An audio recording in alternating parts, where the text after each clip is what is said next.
IPL போட்டிகளுக்கான mini action இன்றைய நாளில் எல்லோருடைய பார்வையையும் ஈர்த்திருக்கிறது.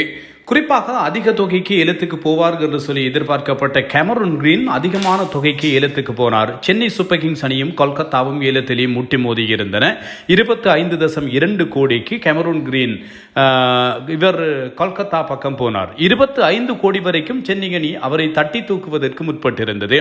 ஆனால் இதைவிட சுவாரஸ்யமான விஷயம் என்னவென்று சொன்னால், இந்த 25 கோடியை கொடுத்து தட்டி தூக்குவதற்காக கேமரூன் கிரீனுக்கு முற்பட்ட சென்னை அணி கிட்டத்தட்ட 25 கோடிக்கு சமமான 20 வயதுக்குட்பட்ட 2 அன்கேப்டு வீரர்களை தூக்கி இருக்கிறது.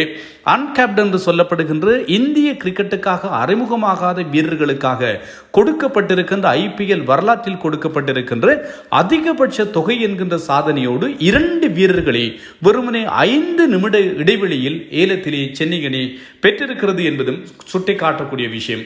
கார்த்திக் சர்மா என்று சொல்லப்படுகின்ற ஒரு வீரர் எதிர்கால தோனி அல்லது தோனிக்கு மாற்றீடு என்று சொல்லி அறியப்படுகிறார் அல்லது பார்க்கப்படுகிறார் போல இருக்கிறது. அந்த அளவு தூரம் அதிரடி ஆடுகிறார். அவருடைய காணொலி ஒன்றை பார்க்க கிடைத்தது.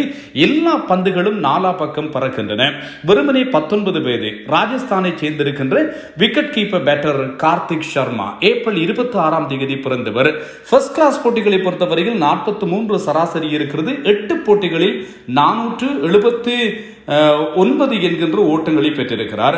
இதே போன்ற லிஸ்டே போட்டிகளில் 445 ஓட்டங்கள், 9 போட்டிகளிலே சராசரி 55, ஸ்ட்ரைக் ரேட் 118 இருக்கிறது. ஸ்பெஷாலிட்டி என்னவென்று சொன்னால் 12 2020 போட்டிகளில் 334 ஓட்டங்களை குவித்திருக்கிறார். சராசரி 30, ஸ்ட்ரைக் ரேட் 162 இருக்கிறது. இந்த 12 2020 போட்டிகளிலும் 28 சிக்ஸர்களை இந்த கார்த்திக் சர்மா விளாசி இருக்கிறார் என்பதும் ஞாபகப்படுத்தத்தக்கது.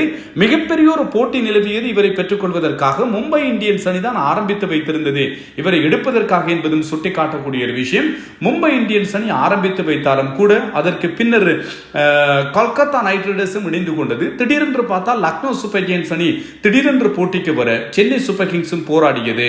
சென்னை சூப்பர் கிங்ஸ் அணி இறுதியில் 14.2 கோடி கொடுத்து இந்த 19 வயதான கார்த்திக் சர்மாவை அணிக்குள்ளே கொண்டு வந்திருக்கிறது. தோனி விக்கெட் காப்பாளராக இருக்கிறார். ஏற்கனவே இன்னும் ஒரு அதிரடி ஆட்டக்காரர் அடுத்தடுத்து 2 உள்ளூர் போட்டிகளிலே 40க்கும் குறைவான பந்துகளிலே சதமடித்த உர்வில் பட்டேல் இருக்கிறார். கடந்த முறையும் இவர் இவ்வாறு அதிரடி காட்டியவர்.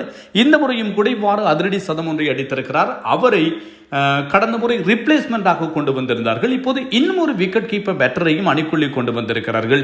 இதே போன்று இன்னும் ஒரு வீரர் உத்தரப்பிரதேசத்தை சேர்ந்திருக்கின்ற ஒரு வீரர் பிரசாந்த் வீரர் என்று சொல்லப்படுகின்ற வீரர், அவரையும் 14.2 கோடி கொடுத்து சென்னை சூப்பர் கிங்ஸ் அணி பெற்றிருக்கிறது என்பதும் ஞாபகப்படுத்தத்தக்கது. 2 இளம் வீரர்களை சென்னை அணி பெற்றிருக்கின்றமை ஆச்சரியப்பட வைத்திருக்கிறது ரசிகர்களை பொறுத்தவரையில்.